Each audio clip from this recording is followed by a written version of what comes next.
kebaikan.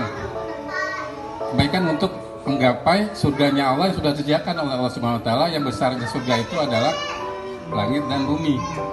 Bagi orang-orang yang mutakin, ya, mutakin ini secara bahasa adalah melaksanakan segala perintah Allah dan menjauhi atau tidak menjalankan segala larangannya. Ya. Siapa dia? Mutakin di sini dia dijabarkan oleh Al-Quran adalah allazina yunfiqu fis sarra'i wad